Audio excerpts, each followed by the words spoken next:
소프트웨어 중심 대학 사업은 소프트웨어 전문 인력의 양성뿐만 아니라 우리 대학 전체를 소프트웨어와 AI 중심으로 혁신하는 것을 목표로 하고 있습니다.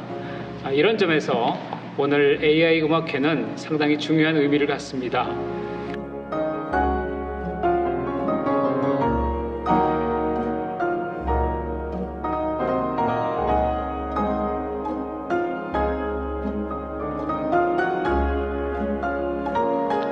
오늘 이 음악회를 계기로 우리 학생들이 음악인으로서 AI에 대한 더욱더 많은 관심을 가질 수 있는 그러한 계기가 될 것 같은데요. 그리고 이러한 관심들이 씨앗이 되어서 앞으로 음악계에 다가올 새로운 변화와 발전을 이끌어 나갈 수 있는 우수한 연주자 그리고 작곡가로 커갈 수 있는 그러한 계기가 될 것이라 기대해 봅니다.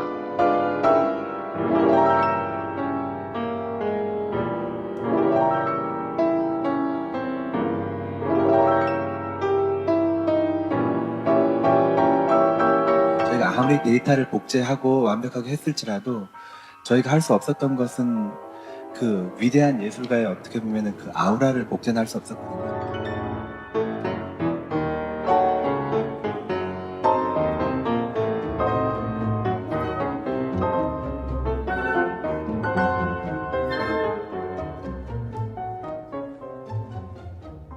AI 피아노하고의 이 잘못된 문제는 전부 지휘자 책임이 돼가지고 그렇게 안 되기 위해서 정 노력을 많이 했습니다.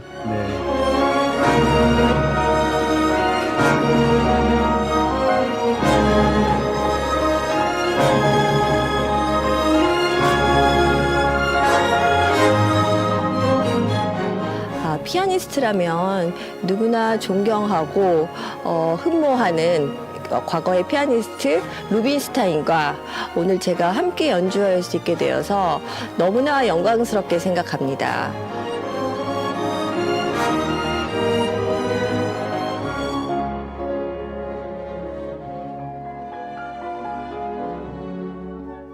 이세돌 구단과 알파고의 대결이 전 국민에게 AI 시대의 개막을 알렸다면 오늘 이 음악회는 AI와 인간이 화합하여 아름다운 세상을 만든다는 상징으로 남기를 바랍니다.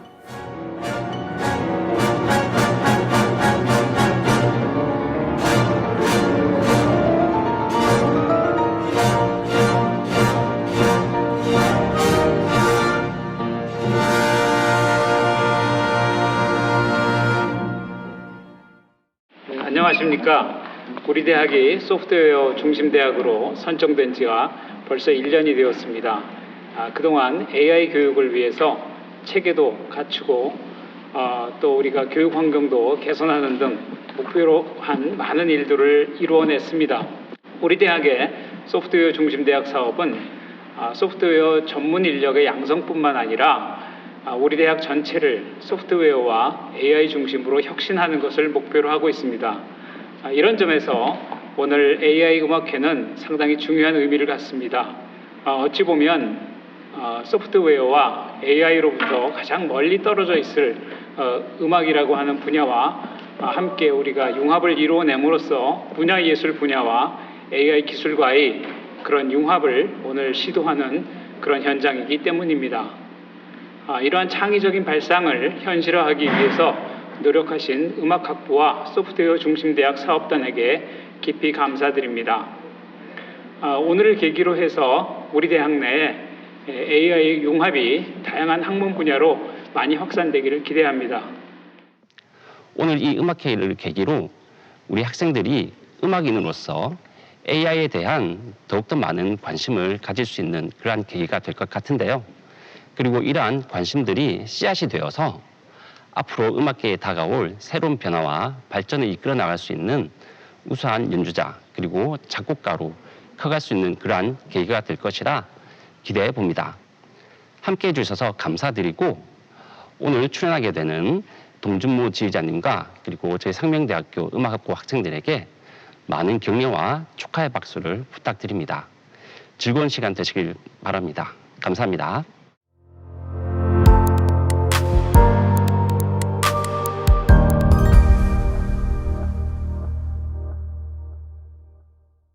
안녕하세요. 아주 특별한 음악회에 오신 여러분을 환영합니다. 저는 오늘 음악회의 사회를 맡은 상명대학교 소프트웨어 중심대학 사업단장 장준호입니다. 상명대학교는 2019년 9월 AI 분야의 소프트웨어 중심대학으로 선정되었습니다. 소프트웨어와 AI의 핵심 인재를 양성함은 물론 대학 전체를 AI와의 융복합을 통해 혁신해 오고 있습니다. 오늘 이 음악회는 소프트웨어 중심대학 사업단과 문화예술대학 음악학부가 함께 주최하는 기술과 음악 그리고 이야기가 함께하는 아주 특별한 음악회입니다. 눈에 보이지 않는 AI 피아니스트와 인간 오케스트라의 협연은 여러분에게 새롭고 특별한 음악 감상의 경험을 선물할 것입니다. 자, 그럼 이번 음악회를 생각하게 된 과정에 대해 짧은 이야기를 들려드리겠습니다. AI는 왜 루빈스타인을 깨웠을까? 지금 시작합니다.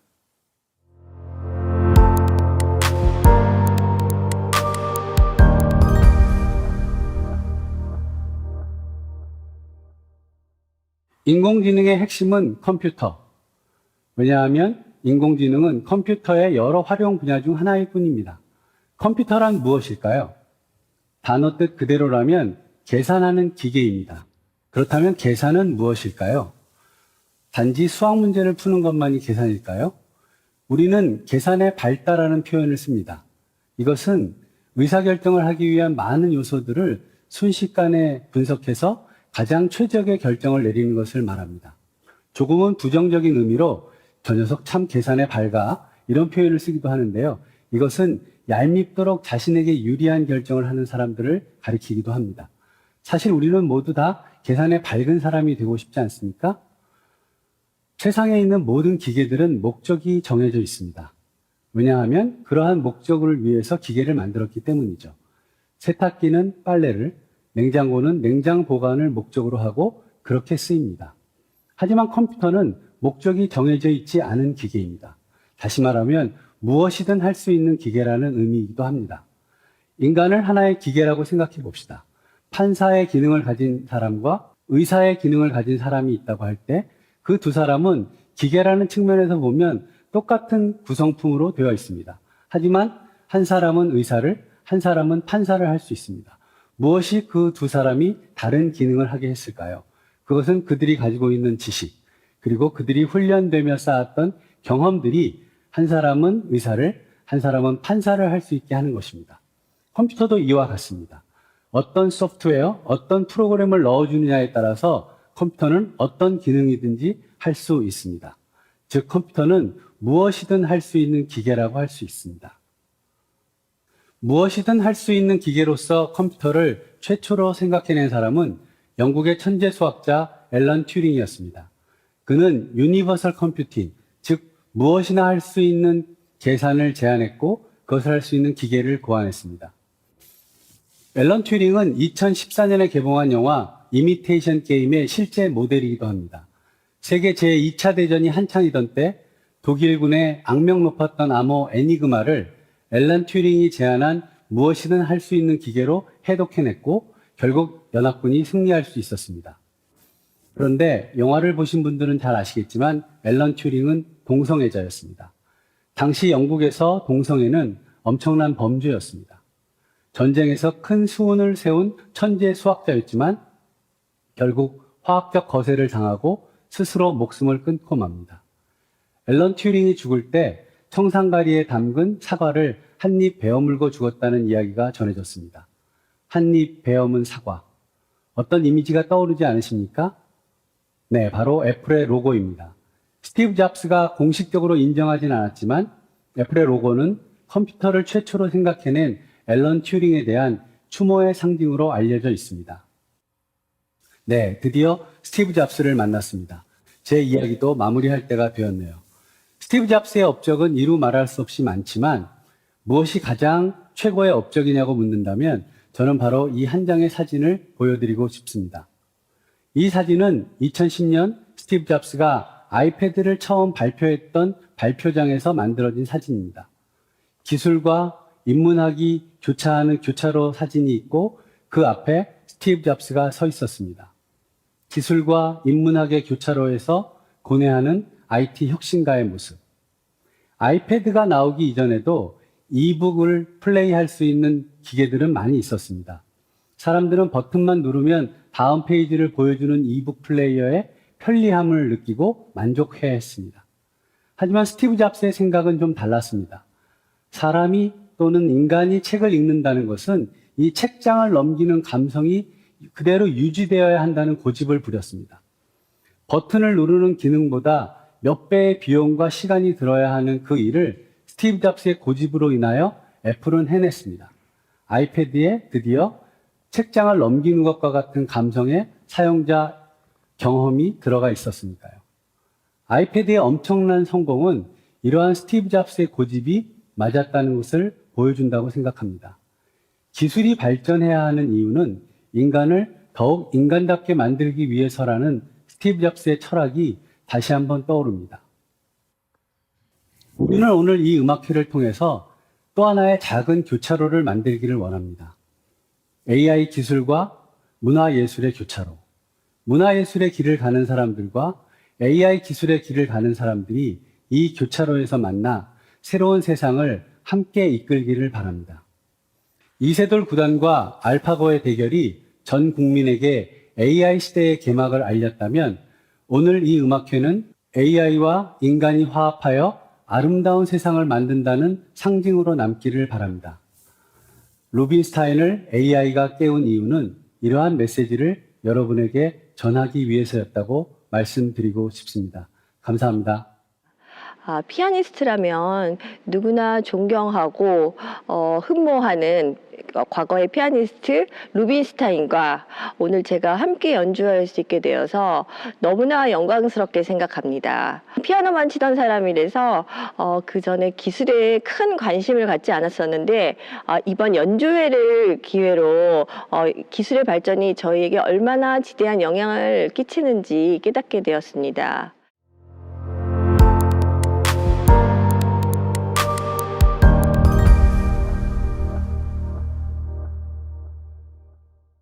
오늘 음악회에서 중요한 역할을 맡아주신 두 분 교수님을 모시고 AI 피아니스트가 창조된 과정들, 그리고 보이지 않는 피아니스트와 오케스트라의 연습 과정 등에 대해서 얘기를 나눠보도록 하겠습니다.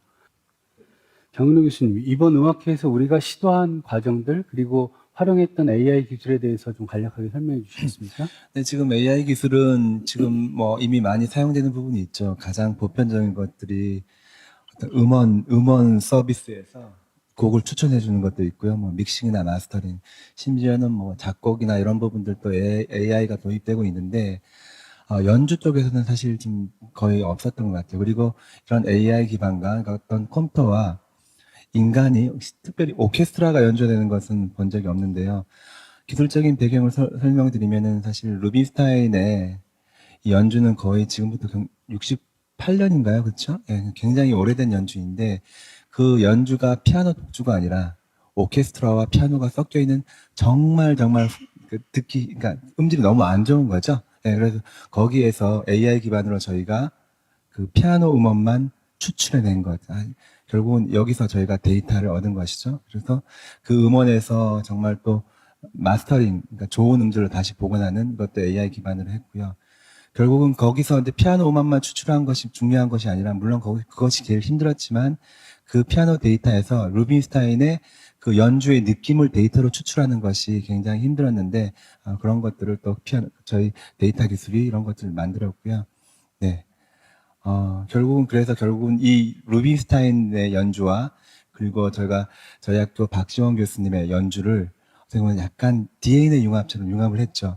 제가 이제 생각하는 것은 루빈스타인의 그 손 위에 박지원 교수님의 그 연주 손이 얹어져 있지 않았나. 왜냐하면 루빈스타인이 그 당시 거의 80세가 넘은 나이였기 때문에. 네. 손 위에 손이 얹어졌다는 표현이 참 멋지기도 합니다. 네.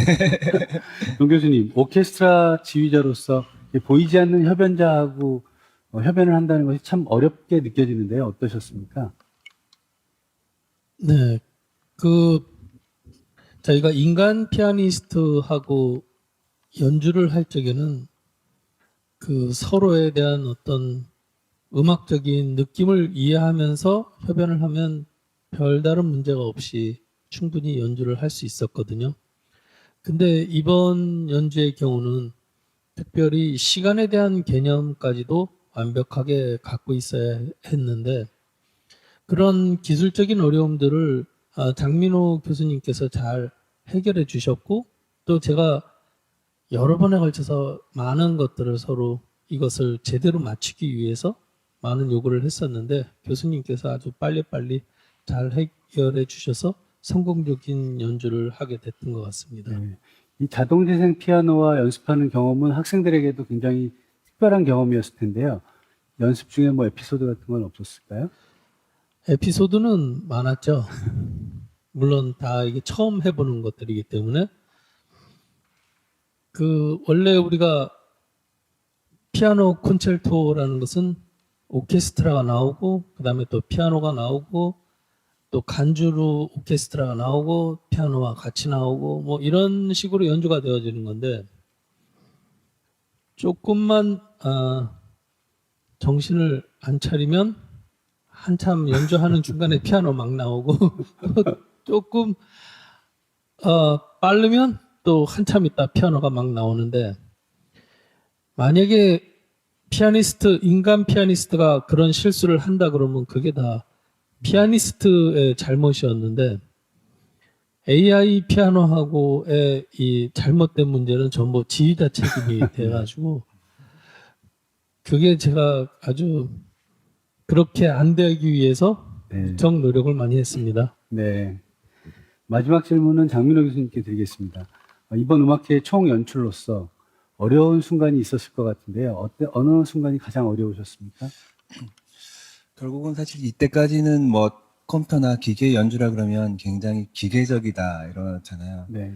하지만 결국은 이번에 포인트는 그 대가됨의 그 느낌을 어떻게 보면 추출하는 건데 그리고 또 그 어떤 피아노와 오케스트라가 섞여 있는 그런 영상에서 과거 영상에서 그 데이터를 추출하는 과정에 굉장히 사실 시간이 많이 걸렸었고요. 하지만 저희가 잘 해냈다고 보고요.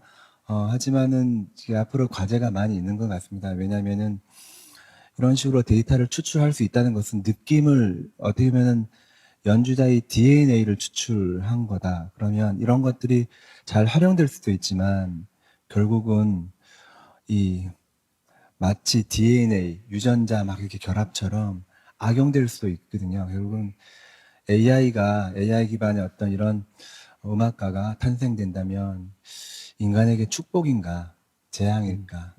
네, 그리고 진정한 앞으로 AI에 대한 연구가 많이 해야 될 것 같은데요. 중요한 것은 AI가 무엇인가에 대한 이해. 그러려면 인간이 무엇인가에 대한 이런 생각을 해야 될 것 같습니다. 네. 네. 용기 있는 시도를 해주신 두 분 교수님, 그리고 음악학부의 여러 교수님들, 그리고 오케스트라의 단원으로 참여해준 여러 학생들에게 감사의 말씀을 드립니다. 자, 그럼 오늘 AI 연주의 하이라이트인 AI 피아니스트와 인간 오케스트라의 협연을 들어보도록 하겠습니다. 너무나 유명한 곡이죠. 차이콥스키 피아노 협주곡 1번 1악장을 보이지 않는 피아니스트와 인간 오케스트라의 협연으로 들으시겠습니다. 피아니스트가 보이지 않는 피아노가 여러분들에게 어떻게 느껴질지 매우 궁금합니다. 이제 연주를 시작하겠습니다.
음악과 기술, 그리고 이야기가 함께한 오늘 음악회 어떠셨나요?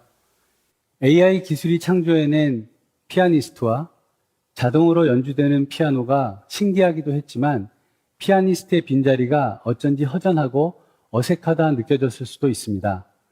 영상을 보는 사람들마다 저마다의 느낌으로 오늘의 음악회를 받아들일 거라 생각합니다. 이번 음악회는 AI와 음악이 만나는 교차로에서 시도되는 첫걸음이라고 생각합니다. 더 많은 창의로운 시도와 협력이 이루어질 것을 기대하며 이번 음악회를 마칠까 합니다.